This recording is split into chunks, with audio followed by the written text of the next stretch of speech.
2 दिन खराब करे, 10 सत्र सुने, उसके बाद भी व्यवहार में परिवर्तन नहीं आया तो फिर प्रशिक्षण का मतलब है कि हम जीरो हैं।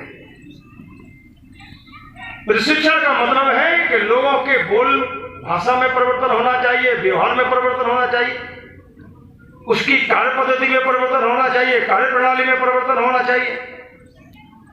क्योंकि यहां जो बैठे हैं वो मंडल के वो प्रमुख लोग बैठे हैं जिनको देखकर नीचे कार्यकर्ता काम करता है। नीचे की जनता कहती है ये भारतीय जनता पार्टी का कार्यकर्ता है। और इसलिए प्रशिक्षण के बाद व्यवहार में परिवर्तन ये दिखना चाहिए और महसूस भी होना चाहिए। इसके लिए प्रशिक्षण होते हैं। इसलिए हमारे यहां कहा जाता है कि party with difference, Sapa, Basapa, Congress, communist से अलग क्यों दिखती है भारतीय जनता पार्टी? उसका नेता अलग क्यों दिखता है? इसलिए दिखता है कि वो धीरे धीरे धीरे धीरे पार्टी में काम करते समय, प्रशिक्षण होते समय वो इतना परिपक्व हो जाता है कि वो दूसरे से अलग दिखना चाहता, अलग करना चाहता है ताकि उसकी समाज में स्वीकारता बढ़ जाए। और इसलिए हमारे यहां कहा गया है पार्टी विद डिफरेंस।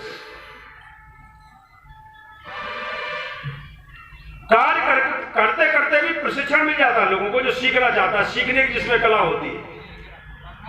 इसलिए एक डॉक्टर शेजवार जी मुझसे कभी कभी कहते थे कि लाल सिंह, मैं पहली बार एमएलए बन के गया, उन्होंने एक ध्यान रखना, बड़े से कुछ सीखना। पटवाजी चलते कैसे, पटवाजी बैठते कैसे, पटवाजी बात कैसे करते, पटवाजी बैठक कैसे लेते हैं, पटवाजी भाषण कैसे देते हैं। बड़े से सीखने की पद्धति डालना यह भी जिंदगी का प्रशिक्षण का हिस्सा है। और नहीं तो हम तो सर्वज्ञानी हैं, तो माने पड़ा जो अहंकार ने खत्म ही कर दिया। सर्वज्ञानी तो बन नहीं पाए, बैठक लेना जान नहीं पाए, भाषण देना जान नहीं पाए, इतिहास का संकलन है नहीं। और इसलिए ज्ञानी होते हुए भी अज्ञानी बने रहते। और इसलिए कुछ घटनाओं का मैं उल्लेख करना चाहता हूं, चूंकि विषय ऐसा है कि हमारी कार्यपद्धति और हमारी कार्यपद्धति के अंतर्गत संगठन संरचना में हमारी भूमिका।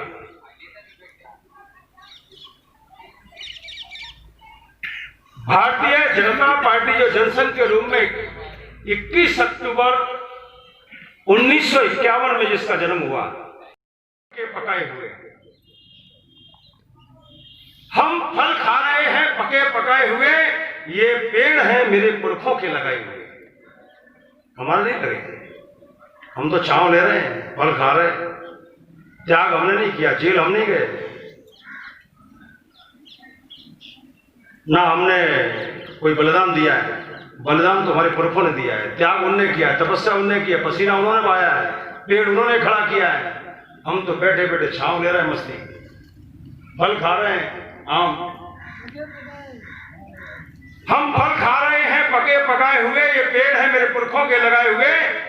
अगर आज नए पेड़ नहीं लगाएंगे तो आने वाले बच्चे फल कहां से खाएंगे? उसने भारतीय जनता पार्टी में कार्य पद्धति है लोगों का निर्माण करना, एक टीम तैयार करना, एक श्रेणी तैयार करना। अगर अटल जी ने, अडवाणी जी, नरेंद्र मोदी को अगर तैयार नहीं किया होता तो देश के प्रधानमंत्री नरेंद्र मोदी होते क्या? यानी कि अपनी पीढ़ी को तैयार करना।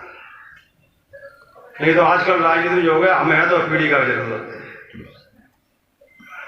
इसलिए हमारे यहां पीढ़ी तैयार की जाती है, एक नया बीज तैयार किया जाता है, उसमें छांटा जाता है कौन सा बीज है जो बट वृक्ष बन सकता है।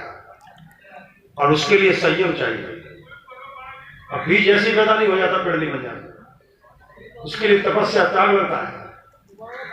बीज संघर्ष करता है जमीन के अंदर, बीज की रक्षा करते कुछ लोग, वायु परेशान करती है, पक्षी परेशान करते हैं। ये बीज हम जबरदस्त उस बीज को खड़ा करने के लिए, पौधा बट वृक्ष बनाने के लिए उसमें संयम लगता है, त्याग लगता है, उसमें सुरक्षा लगती है।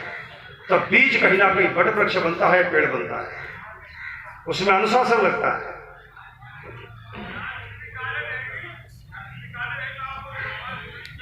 और इसलिए ये मैंने 4 लाइनें जो आपसे कही है वो बड़ी महत्वपूर्ण है इस प्रशिक्षण वर्ग के लिए। मैं अनुभव करता हूं जिस जाति का लीडर होता है दूसरे को परम नहीं देना चाहता। ये तो बराबरी में खड़ो, देख लो हमारे खड़ो कर दो, प्रतिस्पर्धी खड़ो करता हो, दूसरों को तुम्हें नहीं बताया।